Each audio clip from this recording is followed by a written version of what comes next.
You came out with a very personal memoir, sort of your origin story, called A Man of My Word: How I Overcame Addiction, Depression, and Mental and Physical Prisons. Very raw. I mean, you talk in this book about childhood abandonment, your father being in and out of prison for drugs. You talk about self-harm and suicidal behavior, addiction, drug addiction, alcohol abuse, jail, prison time for yourself, a lot of emotional chaos. What, right now, what I really like about this book, I think, is that it shines. I like that, you don't blame anybody or any system for yourself. You take responsibility for yourself, but you're also showcasing how a lot of this happens and how you overcame a lot of this stuff. And I think that right now, we've got an administration that's like blowing up boats off the shore of Venezuela, thinking that that's going to solve the problems that we're seeing inside of our country with drugs, that's suddenly going to miraculously save lives when it comes to drugs. Maybe it will. I mean, I'm interested to get your opinion on that as somebody who's been there, done that. But, one thing that I'm not seeing addressed at all with this discussion of drugs is what causes a person to go into that world of addiction? What causes, what keeps them in it? How do people even get out of it? I don't think in your case that a boat being blown up was how you ended up breaking the cycle and getting out.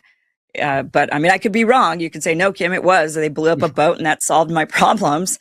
But what an interesting memoir. What made you want to write this to begin with? Yeah, thank you, Kim, for taking a look at it and for giving me a chance to share about it, because I do think that addiction of all types, especially drug addiction, is something that is kind of in the background, not only of our world in general, but even in the freedom movement, truth community, whatever you want to say. I've noticed a lot of times over the last decade or so that I've been doing public speaking, that every time I would kind of offhandedly or briefly mention my story, I got addicted to drugs at a young age, at 20 years old, went to prison, turned my life around. Somebody would always come up to me and say, hey, my son is addicted, or my daughter, or I was addicted, or my mom, whatever, or I never touched drugs, but this is how your story relates to something I'm going through. And I've come to realize over the years that even in our, so-called awake communities, aware, enlightened communities, that addiction still is very pervasive and it affects all of our families in different ways. And so I've known for years that I wanted to tell this story, but also some of the issues you were mentioning there, like the government's failed policy on drugs, whether it's blowing up boats or just locking up people in prisons and not actually trying to get to the root cause of their issues, that all of those things are things I have a direct experience, as you said, and that I see the failure of. And so I kind of wanted to be able to tell not only my origin story of, this isn't about my activism or journalism. The book kind of ends in 2012, right around the beginning of my activism, 2013. So it doesn't tell any of the stories of reporting or any of that sort of stuff. It's the story of like how I got to a place where I could even wake up in the first place. And it started with questioning the drug war, really, for me.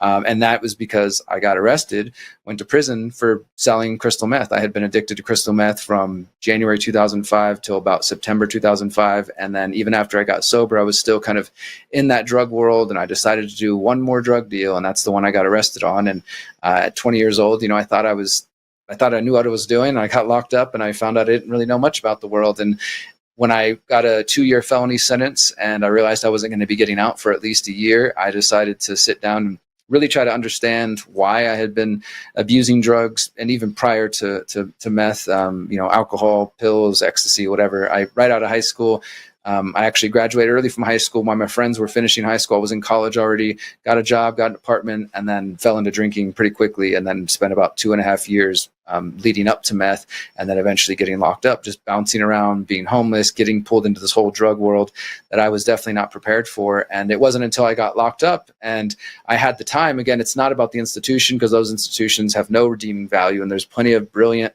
minds in jails and prisons and facilities like that wasting away for doing no good for society and not getting any kind of real help. I think what it really was, and I've experienced this a couple times in my life, is just the sort of forced solitude, just having to be alone with myself. And obviously I was getting sober at the same time, so there was some element of that, but really it was the fact that I had nowhere to go.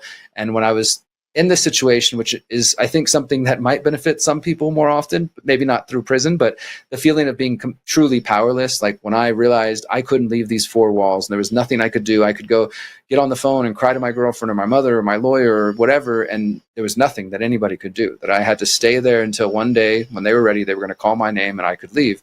And having to accept that, of course, was a very powerless feeling, but it's actually in that space where I felt like I was able to kind of step into my personal power. And I started journaling a lot, and I started writing just all my thoughts down as I'm getting sober, as I'm kind of looking back at the last 2.5, 3 years of my life.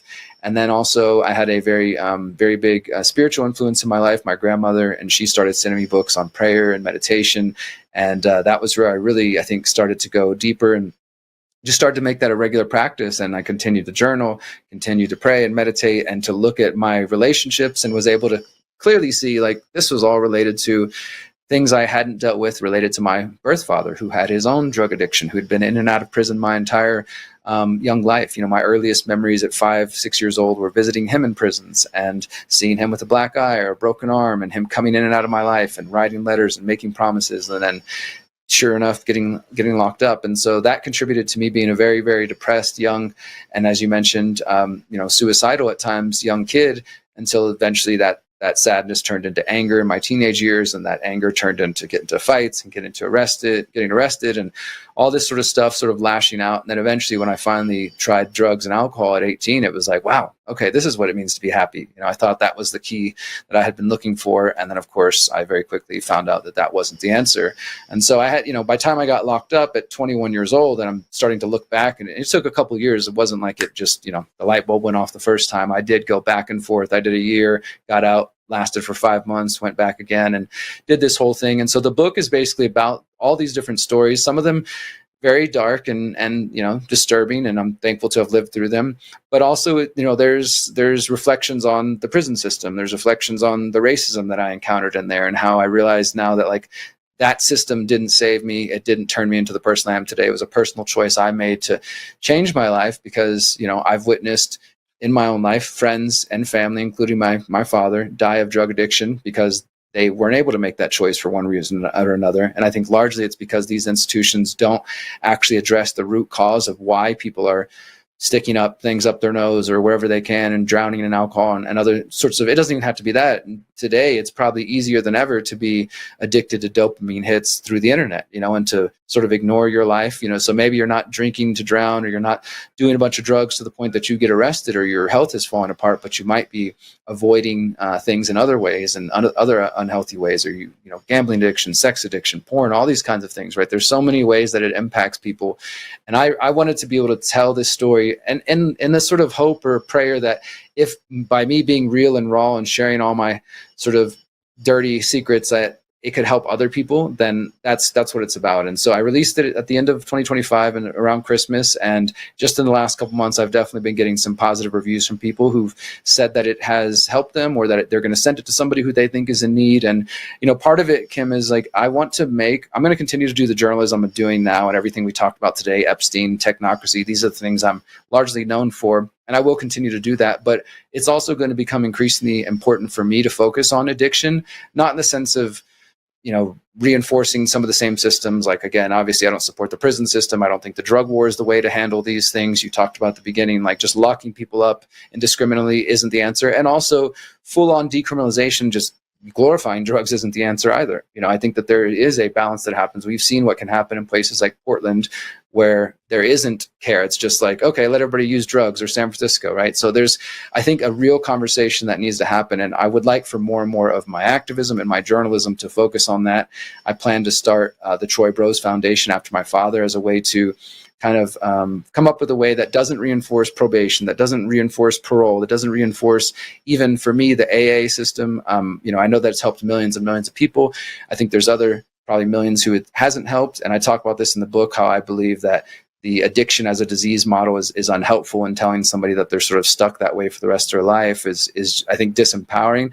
And I had some of my own experiences with that. And I plan to put a lot more energy into that, and sort of putting this book out and telling this story is just the first